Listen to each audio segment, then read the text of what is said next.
Cannonball? Well, the first video didn't have sound, so. But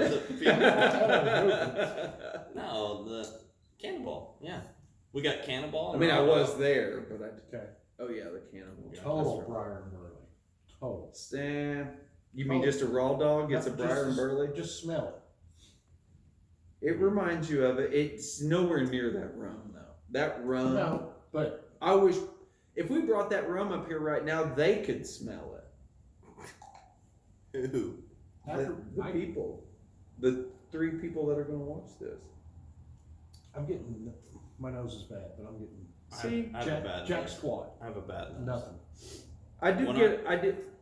But again, this is the 1920. Yes. That's where that earthy. Yes. That's and we talked about that. I don't get. I might as well not even try to smell out of a bottle. I don't get anything. I mean, it smells like glass. I mean, I don't know. Is that construction paper? I love that whiskey though, right there, boys. Did I you like just that. raw dog that? RD Did you raw dog this first? RD Mercer. RD Mercer. Actually, no. Yeah. Here. Did you raw dog? I did not. I've not. Okay. So So we're raw dogging. I'm sure this people first?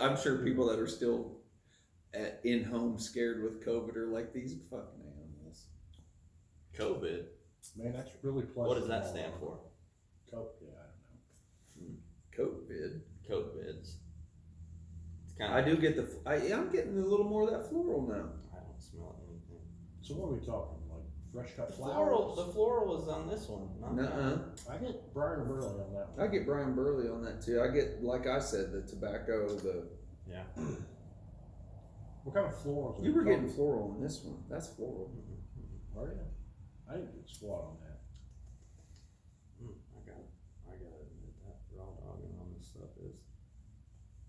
I think it's on the back end with the raw dog. It's not the initial. You get more back end flavor, like, you know, a second or two after, than you do trying to drink it out of a glass. It's so much more tame on the first of the palate, like when it very first hits the tongue. That, yes. It's way more tame. I mean, it's like this is something you can just sit there and drink, and Not drive. well, obviously. That'd just be foolish. Foolish. So, Ooh. raw dogging, that guy's my favorite. On these two. On those two, to raw dog. Okay. I think raw dog, and that's probably my favorite too, just because it's easier to raw dog. I think this needs to be in a glass. It needs to open up. I think it needs to It's air very out. complex. If you're looking. Oh yeah, this has way more complexity. I feel like than that. Absolutely, there's more going on here, and I think the longer you would let it sit in a Glencairn or the Speakeasy sampler, or whatever, or even a rocks glass, where it could just really air out. What I do like to do with the 1920 is throw a cube in it, let it mellow, and So you'll put a cube in I it, will put. and you'll walk away.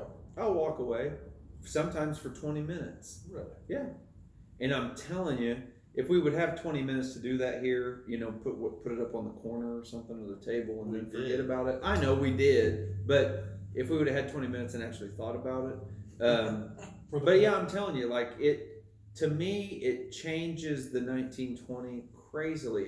But a lot of whiskeys it changes. Even if you would just let it sit up there, that's like what we've been talking about this whole time. We could sit and make video after video after video. We could make a bunch of videos just on 1920 and about the different ways to drink it and how to let it breathe, how to let it Rest. how to put a couple drops of water in it, how to mix the bastard in an old fashioned. Like we could do 4 weeks worth of stuff on one bottle of whiskey if we wanted to. For sure. Absolutely. I think the old fashions would be nice. Maybe that we could do that at the therapy lounge. I think we should all take the same whiskey And make our own version. and make our own version of the old fashioned, and then see who likes who's the best. I love it. So we would all use, I mean, again, across the board, same whiskey. Same bottle. Same whiskey, but Yeah, then we same will whiskey, same bottle. whatever how you want to. Do your thing. If you want to do a smoked old fashioned, or I mean, you can use whatever bitters you want. So whatever cherries you want. When we used to do the Bloody Mary competitions, that's the thing. You show up with your friggin' tray of all your shit, and a lot. So like Absolute Vodka would put it on, so you had to use their vodka, but it was up to you. Like everything else was, totally your deal. So I think that's kind of cool. That'd be something probably pretty cool to do. I think that would be kind of fun to do. Like, so when we do the wrap up video, have that, totally separate than the next video. Yeah, here's the deal: it's just so hard to hold people's attention for more than. I'm not really worried about holding anybody's attention. Well, I know, but then I'm just saying we're not making money here. I know it's not about making money, but I mean it's passion. Yeah, it's the passion. I understand that, but at the same time, you don't. Or maybe we do want to be doing it for nothing. Who cares? We are doing it for nothing. Oh, I know that. I know we are, 100%. But okay. I'm not saying that I'm a purist with bourbon, if that makes any sense.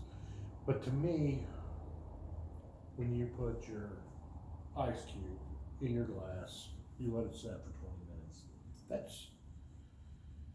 Are you drinking it because it's 115 proof, or are you drinking it because that's going to kill the proof? Oh yeah. Drastically, I would. Well, by doing that, I may take it from that to that. Yes. How much is a cube? I don't know, man. That's why we need Cody. He'd probably tell us, but I don't know. To me, I'm going to drink this because it's a 115. Okay. Mm-hmm. I want to know what is that going to taste like, flavors, smell.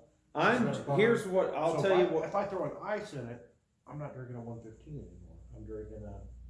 Yeah, you're probably drinking a 112. And one ice cube is not going to proof it down that much. Okay. That's what I didn't know. Well, like Cody said, you're still drinking the same amount of bourbon, no matter how much water or ice you put in there. I'm drinking it because, like I said, the reason I kind of came across or kind of got the 1920 was I was drinking older stuff. I don't think the 1920 is like super old. It's at least 4. It may be like closer to like 6 to 8 years. I don't know. Okay. They don't put it on there because it's not blended, so they don't have to. But it higher proof and no bullshit. Like a lot of people talk about how good it is, so it's like I want to check it out. Now I do drink a lot of bottled in bonds, but you could have a bottled in bond that's 115. It's just it has to be bottled at a minimum of 100. You can bottle a bottled in bond at beyond 100, like what French Lick does. They only put out bottled in bonds now. Even their cask strengths are bottled in bond. And you may have one that's 115, 120, whereas most of the big 4, 5, 6 distillers, if they put out a bottled in bond, it's going to be right at 100 proof. What's the appeal of putting out a bottled in bond? Is it Well, nostalgia for people, or I mean, what are you? Historic.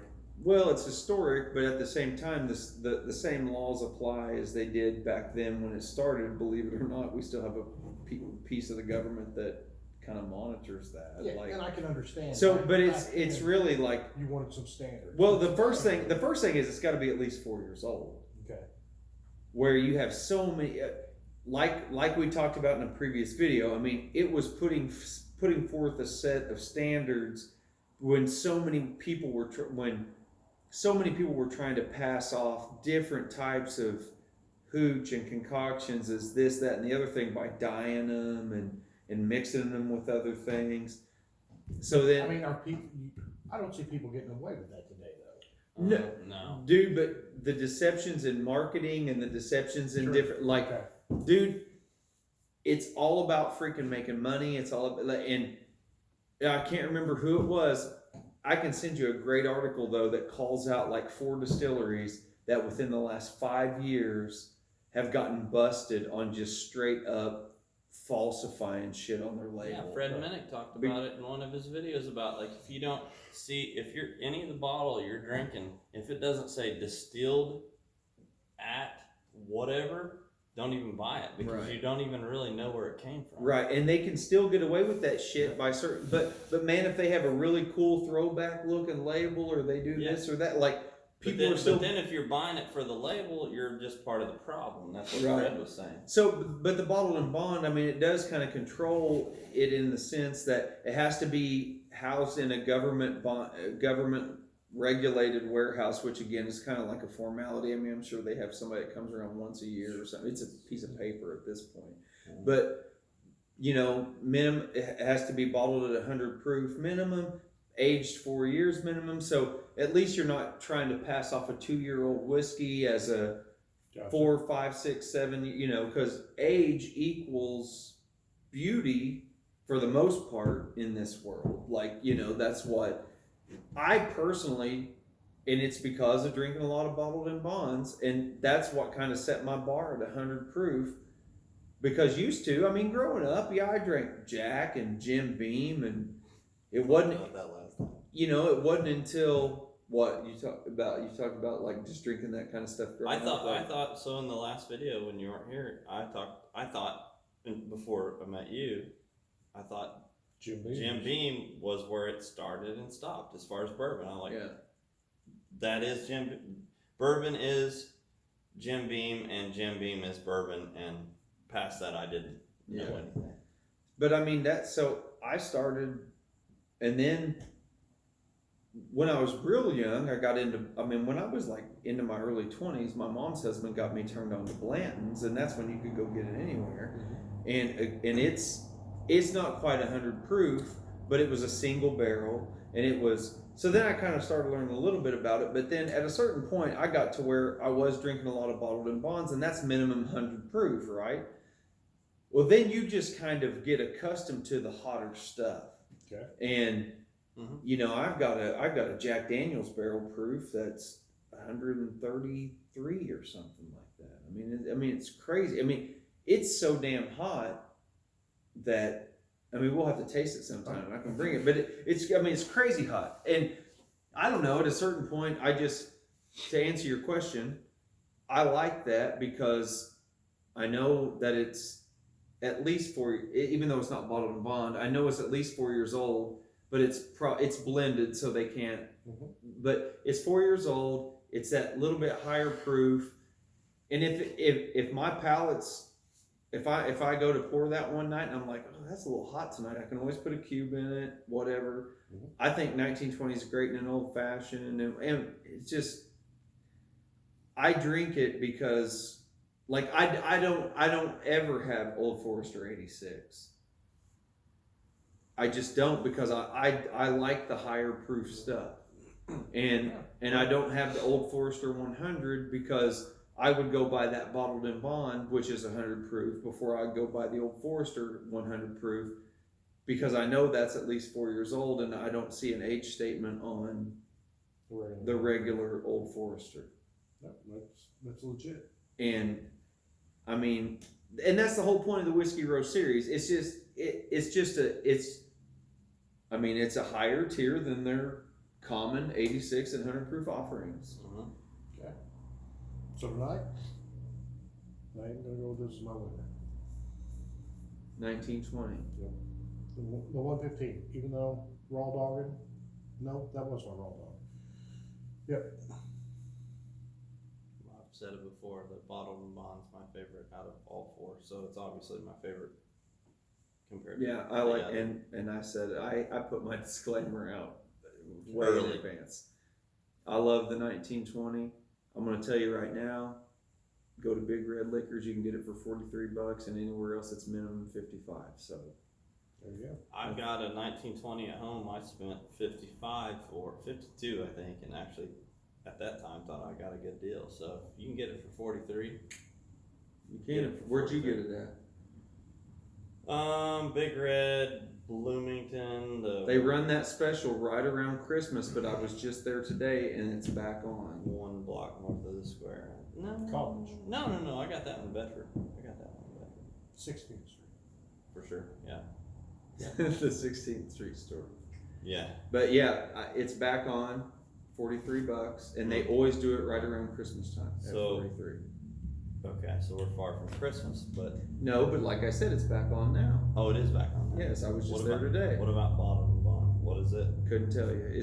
They're all right around that same price Okay. point, but for some reason, at Christmas time, Big Red offers the 1920 at $43, and and I don't know why, but for some reason this year they've really extended it. It went away for a while, and now it's back. I saw it today for $43. That's a deal. It's a stupid deal. Anyway, That's all I got for tonight. that's all we got for That's all we tonight. got for tonight. Magic fingers. Fingers, speakeasy fingers. We love you. Jazz hands. It's what we toss Check pizza us out next week.